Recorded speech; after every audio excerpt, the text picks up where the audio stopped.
Hello everyone, welcome to the channel The UTC. The UTC ચેનલમાં હું મનીષ પરમાર ફરી એકવાર આપ સૌનું હાર્દિક સ્વાગત કરું છું. ફાઇનલી પંચાયતમાં વેકેન્સી આવી ગઈ છે. બરાબર 2022-23 થી ઘણા વિદ્યાર્થીઓ રાહ જોઈ રહ્યા હતા, કારણ કે એક પીડીએફ ગ્રુપોમાં ફરતી હતી કે આટલી વેકેન્સી મંજૂર થઈ છે અને વેકેન્સી આવશે, અને એના બેઝિસ પર ઘણા સ્ટુડન્ટ્સ એના પર ઇન્ક્વાયરી કરતા હતા, મેસેજ કરીને પૂછે છે કે સર ક્યારે વેકેન્સી આવશે. તો ફાઇનલી વેકેન્સી આવી ગઈ છે. તો આ વિડીયોની અંદર આપણે આ વેકેન્સી રિલેટેડ જે પણ કઈ ઇમ્પોર્ટન્ટ ઇન્ફોર્મેશન છે, જે ઓફિશિયલ નોટિફિકેશન છે, તો એની અંદર આપણે ડિસ્કસ કરીશું કે જેથી તમારા જે પણ કઈ ડાઉટ હોય તે ક્લિયર થઈ જાય. એ પહેલા જે પણ વિદ્યાર્થીઓ આ ચેનલ પર નવા છે તો વિડીયોને પહેલા તો લાઈક કરજો, ચેનલ સબસ્ક્રાઇબ કરજો, કારણ કે તમને ખ્યાલ છે કે ધ યુટીસી ઇલેક્ટ્રિકલ એન્જિનિયરિંગની જે પણ કોઈ એક્ઝામ આવે, જે પણ કોઈ નવી વેકેન્સી રિલીઝ થાય, એની દરેક માહિતી અને દરેક અપડેટ તમને આપતું રહે છે. એટલે ચેનલને ખાસ સબસ્ક્રાઇબ કરજો અને બેલ આઇકન પર પ્રેસ કરી દેજો કે જેથી કોઈ નવો વિડીયો અપલોડ થાય એની નોટિફિકેશન તમને મળી રહે. ઓકે, તો વિડીયો આપણે સ્ટાર્ટ કરીએ. ગુજરાત પંચાયત સેવા પસંદગી મંડળ GPSSB, બરાબર, કે જેની ઓફિશિયલ વેબસાઇટ પર notification Gujarat panchayat service selection board, કે જેમાં તમને જોઈ શકો કે 11 એપ્રિલે એની ડિટેલ એડવર્ટાઇઝમેન્ટ મુકાઈ ગઈ છે. ઓકે, આપણે પીડીએફ ડાઉનલોડ તો કરી દીધી છે. જોઈએ એમાં તો આપણે ખાસ આ વિડીયોમાં છે ને આપણે એ પણ ડિસ્કસ કરીશું, કારણ કે સિલેબસ એક્ઝામ પેટર્ન આપી દીધી છે, પણ ટેકનિકલ પોર્શનનો જે સિલેબસ હજી સુધી કંઈ ડિફાઇન નથી. આવશે ક્યારે આવશે કોઈ પ્રોપર માહિતી નથી. પણ જો તમે આ વેકેન્સીની રાહ જોઈ રહ્યા હતા, તૈયારી કરવા માંગો છો, એક્ઝામ પાસ કરવા માંગો છો, તો આપણે ખાસ એ પણ ડિસ્કસ કરીશું કે જો તમારે ટેકનિકલ સબ્જેક્ટ સ્ટાર્ટ કરવા છે તો પહેલા કયા સબ્જેક્ટથી તમારે સ્ટાર્ટ કરી દેવાનું છે તૈયારી કરવાનું.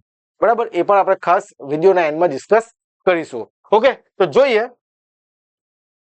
Gujarat panchayat service selection board, જે આપણી જાહેરાત ક્રમાંક 1/2026-27, આ ખાસ તમારે એન્ડ સુધી તમારી સાથે રહેશે. એડવર્ટાઇઝ નંબર યાદ રાખવાનો છે. Okay, AAE additional assistant engineer electrical class 3, right. એના ઓનલાઈન ફોર્મ ભરાવાનું શરૂ થઈ ગયું છે. કઈ તારીખ છે? 11 એપ્રિલ 2026 થી 2 મે 2026 સુધી ફોર્મ ભરાશે. અને જનરલ કેટેગરીના ઉમેદવારોએ ફી ભરવાની છે 100 રૂપિયા. બાકીના જે ઉમેદવારો છે તેમણે ફી ભરવાની નથી, એ પણ આપણે ડિસ્કસ કરીએ કયા ઉમેદવારે ફી નથી ભરવાની. પણ જનરલ કેટેગરીના ઉમેદવારો જ્યારે ફોર્મ ભરે છે એમણે 100 રૂપિયા ફી ભરવાની છે. અને જે ફોર્મ ભરવાનો સમયગાળો છે 11 એપ્રિલ થી 2 મે. બરાબર, એટલે ખાસ ધ્યાન રાખજો, છેલ્લા દિવસની રાહ જોયા વગર ફોર્મ તમારે ઓજસ વેબસાઇટ પર જઈને ભરી દેવાનું છે. ઓકે, હવે જે additional assistant engineer electrical class 3 ની કેટલી જગ્યા મંજૂર થઈ છે? 200 વેકેન્સી આવી છે. જ્યારે પેલી મેં તમને વાત કરી કે જે 2022-23 થી જે ન્યૂઝ છે એની અંદર 248 કે એવી કોઈક નંબર હતા. બરાબર, પણ સારી વેકેન્સી કહેવાય, સારામાં સારી ઓપોર્ચ્યુનિટી છે તમારા માટે, એકદમ સારી વેકેન્સી કહેવાય. સિવિલ પછી, જેમ કે સિવિલમાં પણ અમે વેકેન્સી કઈ 350 જેવી હતી આઈ થિંક, તો એના પછી સારામાં સારી વેકેન્સી કહેવાય આપણા ઇલેક્ટ્રિકલ માટે. જેમણે ઇલેક્ટ્રિકલ એન્જિનિયરિંગ કરેલું છે એમના માટે તો ખૂબ જ સારા ન્યૂઝ કહેવાય. બરાબર છે, સારી તક આવી છે. હવે આની અંદર જે 200 વેકેન્સી છે ને, બરાબર, એની અંદર જિલ્લા વાઇઝ પંચાયત વેકેન્સી છે, રાઈટ. તો જિલ્લા પંચાયત બધા જિલ્લા અહીંયા લખેલા છે, કેટેગરી પણ છે અહીંયા. બરાબર, તમે જોઈ શકો અમદાવાદ, અમરેલી, આણંદ, અરવલ્લી, બનાસકાંઠા, ભરૂચ, ભાવનગર, બરાબર, છોટાઉદેપુર, ડાંગ, ગાંધીનગર, મહીસાગર, મોરબી, નર્મદા, નવસારી, પંચમહાલ, પોરબંદર, સુરતમાં કેટલી છે? 8. બરાબર છે, એ રીતના કુલ 200 વેકેન્સી છે. હવે પ્રશ્ન એ છે, તમે જોઈ શકો અહીંયા આગળ કે જનરલ સામાન્ય પીડીએફમાં તમને દેખાતું હશે, ઓપન કેટેગરી માટે વેકેન્સી છે, ઈડબ્લ્યુએસ માટે નથી. જો આમાં જો આજે ફર્સ્ટ લાઈન 141 આઉટ ઓફ 200, એટલે જનરલ કેટેગરી માટે 141, 0 શેના માટે? ઈડબ્લ્યુએસ માટે. ત્યાર પછી 0 SC માટે પણ છે, જો બરાબર, અહીંયા આગળ અનુસૂચિત જાતિ SC, રાઈટ, એવી રીતના 0. જેની કેટેગરીમાં સીટ નથી, 0 સીટ છે, તો એમણે જનરલ કેટેગરીમાં ફોર્મ ભરી શકો. જેમ કે સમજો કોઈ એસસી સ્ટુડન્ટ છે અને જનરલ કેટેગરીમાં ફોર્મ ભરે છે, બરાબર છે, એટલે કે એસસી માં ફોર્મ ભરશે પણ ગણાશે બધા નિયમ કયા? જનરલ કેટેગરીના, એટલે તમારે ફી ભરવાની રહેશે નહીં. સમજાય છે વાતમાં? પણ બધા રૂલ્સ જનરલ કેટેગરીના લાગશે. તમે એસસી માં ફોર્મ ભરો તો પણ વાંધો નથી, પણ યાદ રાખો એસસી માં સીટ નથી એટલે તમને અનામતનો લાભ નહીં મળે એસસી માં. જ્યારે તમારા બધા રૂલ્સ જે રેગ્યુલેશન છે ક્યાં છે? જનરલ કેટેગરીના. એ એક મુદ્દામાં લખેલું છે, આપણે જોઈશું, બરાબર? એના પર ડિસ્કસ કરીએ આગળ જઈને. ઓકે, તો તમે જોઈ શકો દરેક કેટેગરી વાઇઝ વેકેન્સી મૂકી દીધી છે. ટોટલ 200 વેકેન્સી છે. ઓકે, એટલે જે તે જિલ્લામાંથી જે પણ વિદ્યાર્થીઓ છે ધ યુટીસી સાથે આખા ગુજરાતમાંથી સ્ટુડન્ટ જોડાયા છે, બરાબર? જેમ કે આની પહેલા GSSB માં એડિશનલ આસિસ્ટન્ટ એન્જિનિયર ઇલેક્ટ્રિકલની 51 પોસ્ટ આવેલી, તો એની અંદર પણ ઘણા બધા વિદ્યાર્થીઓ એનરોલ થયા છે. ઓકે, અને એમના પેપર પણ ખૂબ જ સારા ગયા છે. આપણા કોર્સમાંથી અર્જુન બેચ લોન્ચ કરેલો હતો આપણે. ઓકે, એટલે બધા જ જિલ્લામાંથી આપણે ત્યાં સ્ટુડન્ટો છે. એટલે જે તે તમારો જે જિલ્લો લાગે છે તેમાં કેટલી વેકેન્સી છે તમારે જોઈ લેવાની અને એ પ્રમાણે તમારે ફોર્મ ભરી દેવાનું છે. ઓકે, હવે આપણે આગળ જઈએ. જે સામાન્ય સૂચના મેં તમને કીધું છે કે કયા કેન્ડિડેટે ફી નથી ભરવાની, તો એ પણ જરા જોઈ લઈએ આપણે, એટલે તમને ખ્યાલ આવી જાય. જોજો, જેમ કે ફોર્મ ભરતી વખતે જનરલ કેટેગરી સિલેક્ટ કરી હોય, દર્શાવી હોય, તો તેવા તમામ ઉમેદવારોએ અરજી ફી ભરવાની રહેશે, બરાબર છે? નીચે મુજબની કેટેગરીના ઉમેદવારોએ કોઈ પણ પ્રકારની અરજી ફી ભરવાની રહેશે નહીં. કઈ? SC, ST, SCBC, EWS, માજી સૈનિક અને PW કેન્ડિડેટ, બરાબર? આ તમામ ઉમેદવારોએ ફી ભરવાની રહેતી નથી. ઓકે, આગળ જઈએ. સામાન્ય સૂચના. સ્પર્ધાત્મક પરીક્ષા પદ્ધતિ હેતુલક્ષી MCQ મલ્ટિપલ ચોઇસ ક્વેશ્ચન પ્રકારના પ્રશ્નોવાળી CBRT computer based recruitment test અથવા ઓપ્ટિકલ માર્ક રિકોગ્નિશન OMR પદ્ધતિની રહેશે, જે અંગેનો પરીક્ષા કાર્યક્રમ અને પરીક્ષા પદ્ધતિની જાહેરાત મંડળ દ્વારા અલગથી પ્રસિદ્ધ કરવામાં આવશે. સેવા પસંદગી મંડળની વેબસાઇટ જોતા રહેવા ઉમેદવારોને સલાહ આપવામાં આવે છે, બરાબર? તો મોસ્ટ પ્રોબેબલી CBRT જ રહેશે. OMR એટલે પેલું જે તબક્કા કરવાના OMR માં તે પણ કોમ્પ્યુટર બેઝડ એક્ઝામ રહેશે. 90% ચાન્સીસ છે, કારણ કે સિવિલ વાળાની જે એક્ઝામ થઈ છે લગભગ ઓનલાઈન જ થઈ છે, એટલે આપણી પણ આમાં ઓનલાઈન એક્ઝામ થશે. એ જ ગણતરી રાખીને આપણે ચાલવાનું છે. ઓકે, ત્યાર પછી સૌથી વધારે પૂછાતો ક્વેશ્ચન આપણે જોઈએ. એમાં કેટલા બધા કોલ આવી ગયા કે સર મેં D2D સ્ટુડન્ટ છું તો એલિજિબલ છું, એના પર આપણે વધારે ડિસ્કસ કરીએ. તો પહેલા જે એડિશનલ આસિસ્ટન્ટ એન્જિનિયર ઇલેક્ટ્રિકલ જે છે કે જેમાં શું ક્વોલિફિકેશન જોઈએ? Candidate shall possess diploma in electrical engineering, બરાબર? રિકોગ્નાઇઝ યુનિવર્સિટીમાંથી તમારું ડિપ્લોમા કમ્પ્લીટ હોવું જોઈએ, ફૂલ ટાઈમ, એટલે કે જે 3 વર્ષનું કમ્પ્લીટ ડિપ્લોમા હોવું જોઈએ. તમે ફાઇનલ યરમાં છો તો પણ એલિજિબલ નથી. એટલે એક અમુક સ્ટુડન્ટે પણ કોલ કરેલા, સર હું ફાઇનલ યરમાં છું, ભરી શકું? ના, તમારું ડિપ્લોમા કમ્પ્લીટ હોવું જોઈએ. સમજાય છે વાતમાં? ધેન પ્રોવાઇડ, જે સૌથી ઇમ્પોર્ટન્ટ, જરા જોજો આટલે ગાડી. Provided that the candidate holding bachelor degree after 12th science, બરાબર? After 12th science,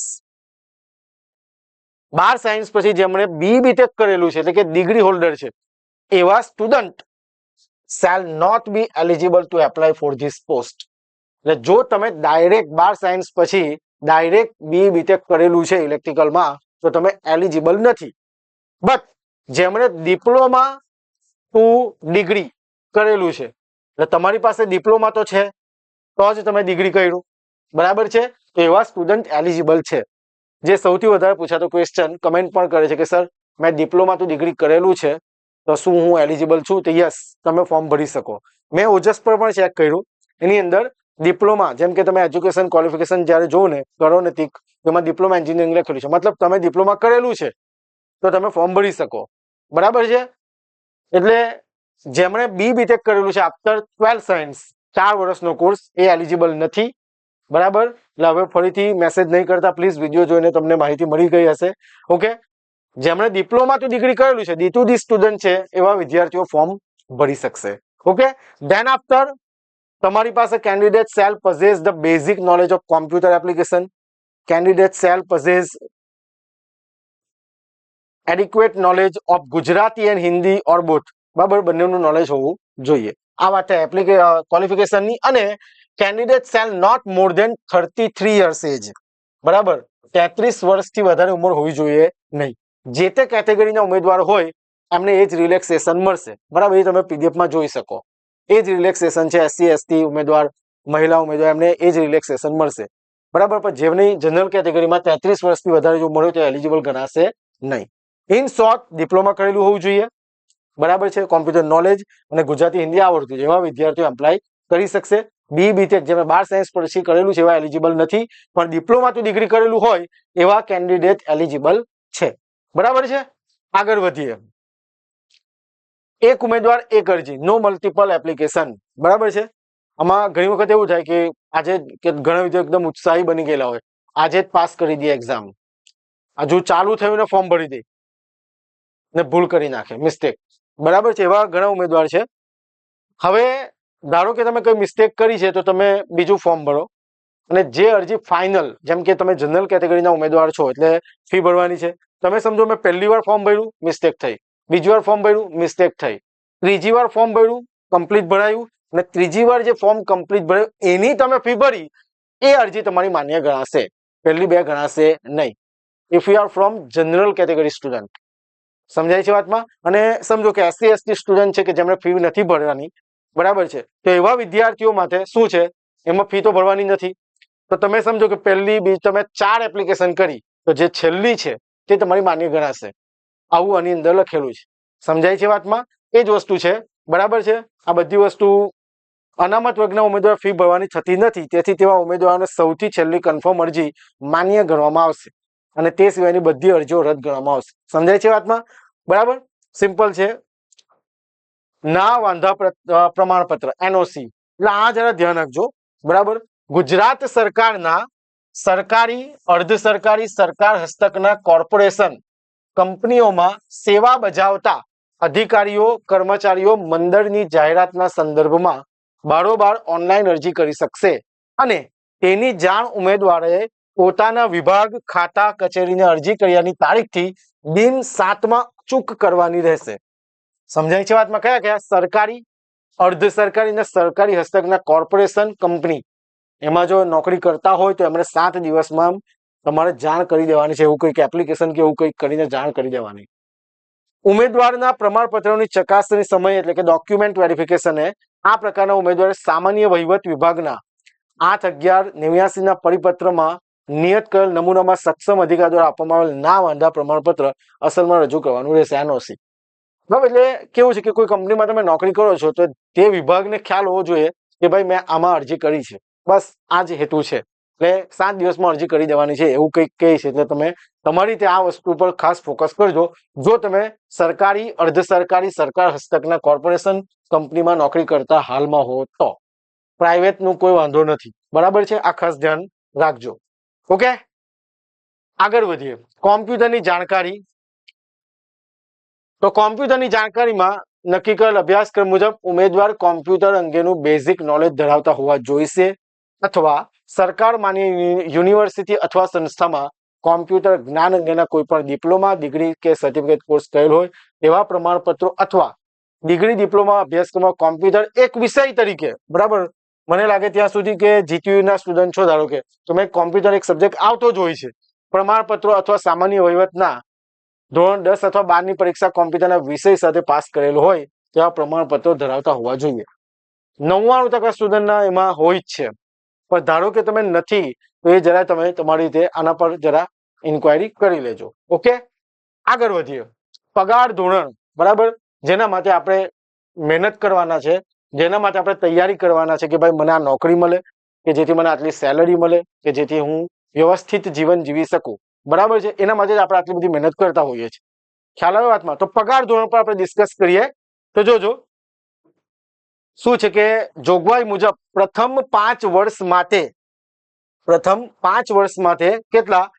₹49,600. બરાબર, 49,600 પ્રતિ માસ ફિક્સ પગારથી. કેટલા વર્ષ માટે? 5 વર્ષ માટે. 5 યર. 5 વર્ષ માટે કેટલો પગાર?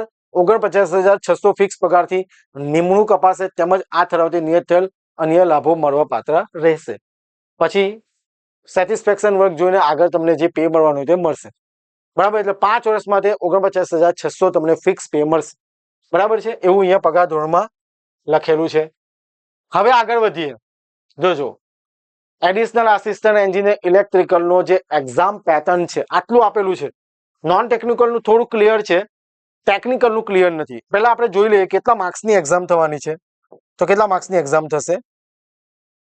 200 માર્ક્સની, બરાબર છે. 200 માર્ક્સની એક્ઝામ છે, 3 અવર્સ છે, 3 કલાક છે. શું છે? General awareness and general knowledge. એમાં સબ્જેક્ટ કયા કયા છે આપણે જોઈએ આગળ. કેટલા માર્ક્સનું? 35. ઓકે. એક્ઝામ મીડિયમ જે જનરલ અવેરનેસ અને જીકે જે છે તેનું એક્ઝામ મીડિયમ કયું છે? ગુજરાતી. એટલે ગુજરાતીમાં તમને ક્વેશ્ચન્સ આવશે. પછી આમાં કોઈ ઇંગ્લિશ મીડિયમનો સ્ટુડન્ટ, મને ઘણા બધા સ્ટુડન્ટ એવા પૂછે ક્વેશ્ચન, સર આ ઇંગ્લિશમાં આવશે? અહીંયા લખી દીધું છે ભાઈ, બધું ક્લિયર છે. ગુજરાતી ગ્રામર કેટલા માર્ક્સનું? 20 માર્કનું. ને ગુજરાતી ગ્રામર તો ગુજરાતીમાં જ આવવાનું. ઇંગ્લિશ લેંગ્વેજ એન્ડ ગ્રામર 20 માર્કનું, એટલે ઇંગ્લિશમાં જ આવવાનું. Maths, reasoning and data interpretation Gujarati કેટલા માર્ક્સનું? 25 માર્ક્સનું. આમ કેટલા થયા જો? 25, બરાબર. 30, 60 ને 40, 100. આ કેટલા માર્ક્સનું થયું? 100. ને પછી question assessing the required knowledge of for job and technical knowledge regard education qualification કેટલા માર્કનું આપણું? 100 માર્ક્સનું. ઇલેક્ટ્રિકલ એન્જિનિયરિંગ આપણું ટેકનિકલ, બરાબર છે. ગુજરાતી અને ઇંગ્લિશ લેંગ્વેજ, બરાબર. જે ક્વેશ્ચન આવે તો બંને લેંગ્વેજમાં આવશે, જોઈ લેજો આમાં. કારણ કે આમાં કેવું હોય, ઘણા વિદ્યાર્થીઓ કેવા હોય કે ડિપ્લોમા ગુજરાતીમાં કરેલું હોય, ઘણા વિદ્યાર્થીઓ હોય કે ડિપ્લોમા ઇંગ્લિશમાં કરેલું હોય. એટલે બહુ સારી વાત છે કે બંને લેંગ્વેજમાં છે. ટેકનિકલ પોર્શન તમારો બંને લેંગ્વેજમાં આવશે. જીકે વાળો પોર્શન ગુજરાતી, ગુજરાતી, ઇંગ્લિશ ને મેથ્સ, રીઝનિંગ, ડેટા ઇન્ટરપ્રિટેશન શેમાં છે? ગુજરાતીમાં છે. એટલે આ પણ ખાસ તમારે જોઈ લેવાનું, કારણ કે ઘણાને લેંગ્વેજ બેરિયર છે. અમે કોર્સ કરાવીએ છીએ તો ઘણા બધા વિદ્યાર્થીઓ કોન્ટેક્ટમાં હોય, તો ઘણા બધા આવા ક્વેશ્ચન આવતા છે, એટલા માટે તમને કહું છું. ઓકે. તો આ વાત થઈ આપણી એક્ઝામ પેટર્ન. 200 માર્ક્સની એક્ઝામ છે, 3 કલાકનો સમયગાળો છે. હવે આપણે વાત કરીએ જે નોન ટેકનિકલ પોર્શન છે. જે નોન ટેકનિકલ પોર્શન છે, જીકે, જીએ, જીએસ, બરાબર. ટેકનિકલમાં વાત કરીએ આગળ કે તમારે હમણાં જો તૈયારી ચાલુ જ કરી દેવી છે તો કયા સબ્જેક્ટ સ્ટાર્ટ કરીએ, બરાબર. ઘણા લોકો એમ જ, જોજો તમે એક બીજી વસ્તુ કે એમ જ કોર્સ નહીં લઈ લેતા. કોઈ પણ જગ્યાએ પહેલા એકદમ ઉત્સાહી બનીને, એકદમ ઉતાવળ કરીને ખોટો નિર્ણય નહીં લઈ લેતા. કોર્સ તમે લેવા પહેલા એનું એનાલિસિસ કરો, સિલેબસની રાહ જુઓ. ભાઈ બેઠું જ આપી દે એનો કોઈ મતલબ નથી. પહેલા વ્યવસ્થિત તમે એનું એનાલિસિસ કરો. મેં તમને કહું છું, તમારે તૈયારી કરવી છે તો હું તમને અમુક સબ્જેક્ટ કહું છું જે તમારે સ્ટાર્ટ કરી દેવાના છે. આડેધડ કોર્સ લેશો નહીં. સમજાય છે વાતમાં? સમજી વિચારીને કયા ફેકલ્ટી ભણાવે છે, શું ક્વોલિફિકેશન છે, શું એમનું એક્સપિરિયન્સ છે, શું કોઈ એમણે કોમ્પિટિટિવ એક્ઝામ પાસ કરી છે, શું રિઝલ્ટ છે, એ બધું વસ્તુ ધ્યાનમાં લેવો. ને આડેધડ કોર્સ લેવા વગર પહેલા તો તૈયારી ચાલુ કરો. સમજાય છે વાતમાં? વ્યવસ્થિત સમજીને તૈયારી કરો. સિલેબસ આવે પછી એના વિશે આગળ વિચારાય, બરાબર છે. ભાઈ બેઠું જૂનું કોઈ બીજી એક્ઝામનું કોઈ આપી દે એનો કોઈ મતલબ નથી. આ વસ્તુ ખાસ તમારે ધ્યાનમાં લેવાનું છે. ચાલો હવે આમાં જો general awareness and general knowledge include question related to mental ability, general intelligence, ઇતિહાસ, ભારતનો ઇતિહાસ, ગુજરાતનો ઇતિહાસ, વારસો, ભારત અને ગુજરાતનો વારસો, ભૂગોળ, ભારત અને ગુજરાતની ભૂગોળ. આ બધું આપણે છે ને ડિટેલમાં હોય બધું. જીપીએસસીમાં મેં પોતે તૈયારી કરેલી છે એટલે મને આઈડિયા છે. ખૂબ જ વાસ્ટ છે સિલેબસ. ઓકે. સ્પોર્ટ્સ, બંધારણ, બરાબર છે. પંચાયતી રાજ, શું બાકી રાખ, બધું જ આવી ગયું, બરાબર. પછી શું છે? Welfare scheme, economy, planning, general science, વિજ્ઞાન, બરાબર. પછી current affair, regional, national, international. I think બધું જ કવર કરી દીધું છે. જીપીએસસી નો જે મેઇન સિલેબસ છે ને બધી જ વસ્તુ. GSSB માં આવું નથી. મેથ્સ, રીઝનિંગ છે, કરંટ અફેર છે, બંધારણ છે, બરાબર છે, ને ગુજરાતી અંગ્રેજી કોમ્પ્રિહેન્શન. એકદમ ક્લિયર બધા વસ્તુ છે. બટ આમાં બધી જ વસ્તુ મૂકી દીધેલ છે. કેટલા માર્ક્સનું છે? 25 માર્ક્સનું. 25 માર્ક્સનું છે, ને સોરી 35 માર્ક્સનું છે. એમાં આટલું બધું આવશે. એટલે જે કેન્ડિડેટ નોન ટેકનિકલ એક્ઝામની તૈયારી કરતા હોય એમના માટે આ ખૂબ જ સારી વસ્તુ છે, કારણ કે બધાનું પ્રિપેર છે. ઘણા વિદ્યાર્થીઓ છે ને, આપણો કોર્સ ચાલી રહ્યો છે વાયરલેસ PSI, ટેકનિકલ ઓપરેટર, એમાં ઓલરેડી કોન્સ્ટેબલ છે અથવા તો કોન્સ્ટેબલ મતલબ તૈયારી કરતા હતા, ફેલ થયા, કોઈ કોન્સ્ટેબલ તરીકે વર્ક કરી રહ્યું છે, એવા બધા ઘણા વિદ્યાર્થીઓમાં છે. એ લોકો મને એવું કહે કે સર મને ખાલી ટેકનિકલ જ જોવાનું છે, મને આ બધું આવડતું છે. ને અમારું છે પણ એવું કે નોન ટેકનિકલની તમે સીસી છે, તલાટી આપી તૈયારી કરી હોય તો તમારો પ્રિપેર થઈ જ જાય. ધારો કે નથી તો તમને બધું આ વસ્તુ યુટ્યુબ પર પણ મળી રહેતું છે કમ્પ્લીટલી. સમજાય છે વાતમાં? તો આ વસ્તુ થઈ ગયું જનરલ અવેરનેસ અને જીકે માં આટલું વસ્તુ આવશે. ઓકે, ત્યાર પછી આપણે વાત કરીએ. જો નેગેટિવ માર્કિંગ છે, સાચા જવાબ દીથી 1 ગુણ મળવાપાત્ર છે અને નેગેટિવ 0.25, બરાબર, ખોટો પડે તો 0.25 જશે. રાઈટ, એ વસ્તુ ખ્યાલ જ હશે તમને, નેગેટિવ માર્કિંગ છે. ઓકે, તો વાત થઈ આપણા એક્ઝામ પેટર્ન એન્ડ સિલેબસ, બરાબર. હવે લાયકી ધોરણ, લઘુત્તમ લાયકી ધોરણ, મિનિમમ ક્વોલિફાઇંગ સ્ટાન્ડર્ડ, તો ગુજરાત પંચાયત સેવા વર્ગ 3 ભરતી નિયમો 21ની જોગવાઈના અધીન રહીને આ સંવર્ગની જગ્યાઓ ભરવા માટે જાહેરાતમાં જે સંખ્યા દર્શાવવામાં આવેલા હોય તે સંખ્યાને ધ્યાનમાં લઈને લઘુત્તમ લાયકાતનું ધોરણ 15 નિયત કરી શકશે, પરંતુ કોઈ પણ કેટેગરી માટે 40% કરતા ઓછું લાયકાતનું ધોરણ નિયત કરી શકાશે નહીં. 40%થી ઓછું નહીં કરી શકાશે, બરાબર. તે મુજબ લઘુત્તમ લાયકી ધોરણ, મિનિમમ ક્વોલિફાઇંગ સ્ટાન્ડર્ડ નિયત કરવામાં આવશે, ઉમેદવારને બંધન કરતા રહેશે. બધાને જ લાગુ પડશે, કોઈ એવું નહીં કે આ કેટેગરી, બધા માટે કોમન. સમજાય છે વાતમાં? તો આ લઘુત્તમ લાયકી ધોરણની વાત થઈ. પછી મેં તમને કીધું તેમ કે આપણે પેલી વાત કરીને કે તમે જો ધારો કે એસસી માંથી આવો છો, બરાબર, એસસી સ્ટુડન્ટ છો અને તમે ફોર્મ ભરો છો, તો આપણે એના પર જરા જોઈ લઈએ એટલે તમને ખ્યાલ આવે.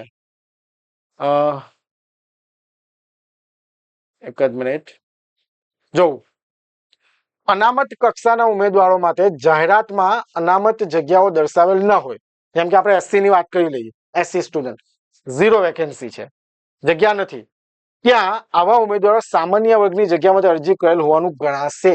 એસસી માં ફોર્મ ભરે છે પણ એવું કન્સિડર થશે કે ભાઈ તમે ઓપનમાં ફોર્મ ભરેલું છે, ફોર્મમાં ભરતી વખતે તમે એસસી ટીક કરશો, એનો બેનિફિટ શું થશે?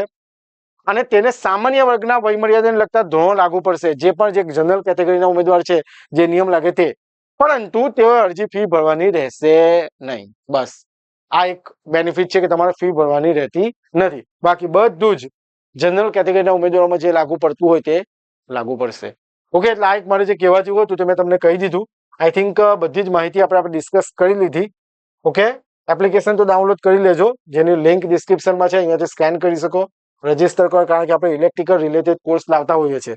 હવે મેં તમને કીધું તેમ કે હવે ટેકનિકલ તમારે સિલેબસ આવેલો નથી ને તમારે ટેકનિકલ વાંચવાનું ચાલુ કરવું છે, બરાબર. કારણ કે ઘણા વિદ્યાર્થીઓને આવી ગયા, સર કોર્સ ચાલુ કરો. એમ જ નહીં થાય, એમ જ કોર્સ મૂકી દેવાનો હું શું મતલબ છે? પહેલા વ્યવસ્થિત આપણી પાસે ડેટા હોય, જેમ કે સિલેબસ એ લોકો આપી દે છે, ડિક્લેર કરે છે, તો એ પ્રમાણે આપણેથી આ સબ્જેક્ટ કરાવાય. પણ આપણે તમારે તૈયારી સ્ટાર્ટ કરવી છે તો હું તમને સજેસ્ટ કરીશ કે બેઝિક ઇલેક્ટ્રિકલ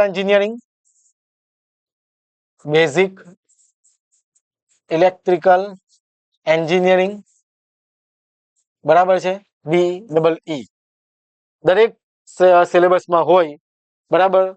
આમ બીજી રીતે નામ આપેલું પણ ક્વેશ્ચન આમાંથી આવે, એટલે બેઝિક ઇલેક્ટ્રિકલ એન્જિનિયરિંગ તમારે કમ્પ્લીટ સ્ટાર્ટ કરી દેવાનું છે. ધારો કે તમને આવડી જ જતું છે, આ બધું આવડતું જ છે, તો પછી તમારે ચાલુ કરવાનું છે power system, generation, transmission and distribution, બરાબર છે, પ્રોટેક્શન, આ બધી વસ્તુ પાવર સિસ્ટમમાં. ધેન આફ્ટર પાવર સિસ્ટમ પછી ધારો કે તમને આ સબ્જેક્ટ આવડતા છે તો તમારે હમણાં સ્ટાર્ટ કરવાનું છે મશીન, બરાબર છે. ને ત્યાં સુધીમાં જે પણ સિલેબસની કઈ ઇન્ફોર્મેશન હશે તો આપણને મળી જશે. ને ધારો કે નથી આવતું કે એવું કંઈક થાય છે, આવશે જ લગભગ તો, બરાબર. નથી આવતું તો આપણે સ્પેશિયલ એક વિડીયો બનાવીશું કે ભાઈ કયા કયા સબ્જેક્ટ વાંચવાના છે વ્યવસ્થિત રીતે તમારે, બરાબર છે. તો તમારે હાલમાં તમારે આ સબ્જેક્ટ સ્ટાર્ટ કરી દેવાના છે બધાએ, બેઝિક ઇલેક્ટ્રિકલ, પાવર સિસ્ટમ અને મશીન તૈયારી કરવા માટે. ખ્યાલ આવે છે વાતમાં? વ્યવસ્થિત રીતે તૈયારી કરો. કોઈ પણ કન્ફ્યુઝન હોય ને તો મને આ નંબર પર કોલ કરો, 6354999091 પર તમે મને કોલ કરો કે સર મને આ કન્ફ્યુઝન છે, તો આપણે એના વિશે ડિસ્કસ કરી લઈશું.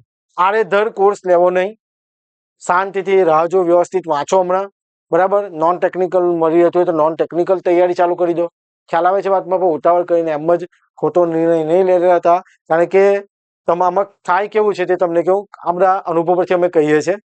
ઘણા વિદ્યાર્થીઓ કોઈક એવી જગ્યાએ કોર્સ લે કે જ્યાં પોતે ફેકલ્ટીએ કોઈ એક્ઝામ પાસ કરી ના હોય, એને આઈડિયા ના હોય કે ભાઈ કેવું પૂછાઈ શકે, તો એ કઈ રીતના પરફેક્ટ કન્ટેન્ટ ડિલિવર કરી શકાય. બરાબર છે. પછી શું થાય કે આપણે એટલો સમય વીતી ગયો હોય, તમારી પાસે તૈયારી માટે સમય એટલો બચેલો ના હોય, તો કેવું છે 5,000 કે 7,000 કે 10,000 જે મેં પે કર્યા હોય, બરાબર, તે તો મોટી જ અમાઉન્ટ છે, ઇમ્પોર્ટન્ટ છે, પણ એ તમે ફરીથી કમાઈ શકો, પણ જે સમય અને જે વેકેન્સી જતી રહેશે એ પાછી આવવાની નથી. એ સૌથી મોટો લોસ છે. એટલે શાંતિથી વ્યવસ્થિત રીતે વિચારીને જ્યાં પણ તમે એનરોલ થાવ છો, જ્યાંથી કોર્સ લેવો છો કે તૈયારી કરો છો, પરફેક્ટ એ બધી જ વસ્તુ જે છે એનાથી માહિતગાર થાવ કે ના ભાઈ આ વસ્તુ કેવું છે, શું છે, ડેમો લેક્ચર જુઓ, રિવ્યુ લો, બરાબર, એક્સપિરિયન્સ, ક્વોલિફિકેશન જુઓ, એક્ઝામ પાસ કરી છે કે નહીં તે જુઓ, ત્યાર પછી તમે એનરોલ કરી શકો. બરાબર છે. અને કીધું તેમ કે સેલ્ફ પ્રિપેરેશન કરવી છે તો આ સબ્જેક્ટ સ્ટાર્ટ કરી દેજો, ડેફિનેટલી આવશે. અને મારું એક ઓબ્ઝર્વેશન છે કે જે રિન્યુએબલ તરફ વધારે હવે સિલેબસમાંથી પૂછાય છે, તો એ પણ તમારે જો ચાલુ કરવું હોય તો તમે કરી શકો. ઓકે, તો આઈ હોપ કે આ ભરતી રિલેટેડ જે પણ કંઈક ઇન્ફોર્મેશન હતી, એના સિવાય જે રમતવીર છે કે વિડો છે, એ બધી વાતના નિયમ છે એ તમે જોઈ શકો. અને એ જે લિમિટ માટે જે SC ST મહિલા માટે કેટલા એજ સુધી ફોર્મ ભરી શકે એ પણ આપેલું છે પીડીએફમાં, એ પણ તમે જોઈ શકો. ઓકે, એપ્લિકેશન ખાસ ડાઉનલોડ કરી લેજો, સ્કેન કરીને ડાઉનલોડ કરી શકો, લિંક ડિસ્ક્રિપ્શનમાં મૂકી દઉં છું. અને બીજી એક ખાસ વસ્તુ કે એડિશનલ આસિસ્ટન્ટ એન્જિનિયર GSSB માં 51 જેટલી પોસ્ટ આવી હતી, તે વખતે આપણે ગ્રુપ બનાવેલું હતું, વોટ્સએપ ગ્રુપ. તો એ વોટ્સએપ ગ્રુપ ની અંદર ઘણા વિદ્યાર્થીઓ જોડાયેલા છે ઓલરેડી, તો એ ફરીથી એ લિંક મૂકી દઉં છું. AA ની જ પોસ્ટ હતી, એટલા માટે તો આની રિલેટેડ પણ જે કંઈ અપડેટ હશે, કારણ કે એ બધા વિદ્યાર્થીઓમાં ફોર્મ ભરવાના છે ને એક્ઝામ થઈ ગઈ છે. ઓકે, તો એમાં આપણે આ બધી અપડેટ આપતા રહીશું. એટલે એ વોટ્સએપ ગ્રુપની પણ લિંક ડિસ્ક્રિપ્શનમાં મૂકી દઉં છું, ત્યાંથી એ ગ્રુપ ખાસ જોઈન કરી લેજો અને એપ્લિકેશન પર ખાસ ડાઉનલોડ કરી લેજો. ઓકે, તો આઈ હોપ કે તમને બધી માહિતી મળી ગઈ હોય. ક્વોલિફિકેશન રિલેટેડ પર જે ક્વેશ્ચન હતા તે તમારા ડાઉટ ક્લિયર થઈ ગયા હોય. ઓકે, તો તૈયારી કરવાની કઈ રીતના છે, ક્યાંથી કરવાની, મેં તમને કહી દીધું કે ભાઈ સબ્જેક્ટથી સ્ટાર્ટ કરી દો, બેઝિકથી. તમે ડિપ્લોમાની બુક વાંચી શકો, તમે ઓનલાઈન યુટ્યુબ પરનો યુઝ કરી શકો, બરાબર છે. તમારે જે રીતના તૈયારી કરવી હોય તો તમે કરી શકો. ઓકે, તો મળીએ ફરીથી કોઈ નવા અપડેટ સાથે નવા વિડીયોમાં. ત્યાં સુધી ધ UTC સાથે જોડાયેલા રહેજો, કારણ કે તમને પ્રોપર પરફેક્ટ ગાઈડન્સ આપીશ અને એક સાચો માર્ગ તમને પ્રોવાઈડ કરાવીશ કે તમે એક્ઝામ પાસ કરી શકો. બરાબર, કોઈક એવી રીતના કોઈ ટાઈમ વેસ્ટ નહીં કરતા કે જેથી આપણે આ જે ભરતી આવી છે, જો સારામાં સારી વેકેન્સી છે, સમજાય છે વાતમાં, ફરીથી નજીકના સમયમાં કઈ વેકેન્સી આટલી બધી આવી જવાની નથી. તો એક વ્યવસ્થિત જે પણ તમે નિર્ણય લો, વ્યવસ્થિત રીતે સમજી વિચારીને વાંચવાનું છે તમારે, સમજાય છે વાતમાં. આડેધડ વાંચવાનું નથી. GTU ની પરીક્ષા આપણે પાસ કરવાની નથી, એક્ઝામ પાસ કરવાની છે આપણે, કોમ્પિટિટિવ એક્ઝામ. એ પ્રમાણે વાંચવાનું છે. જૂના પેપર રિફર કરો એટલે તમને આઈડિયા આવે કે ભાઈ આ કન્ટેન્ટ આ રીતે વાંચવાનો છે. મળીએ નેક્સ્ટ વિડીયોમાં. ત્યાં સુધી બધા કમ્પ્લીટ વાંચતા રહેજો અને ફોર્મ ભરી દેજો. છેલ્લા દિવસની રાહ નહીં જોતા, કોઈ પણ ભૂલ કર્યા વગર ફોર્મ ભરી દેજો. અને નહીં સમજ પડે તો સંસ્થાના નંબર પર તમે કોલ કરી શકો. મળીએ નેક્સ્ટ વિડીયોમાં. Thank you very much. જય હિન્દ, જય ભારત.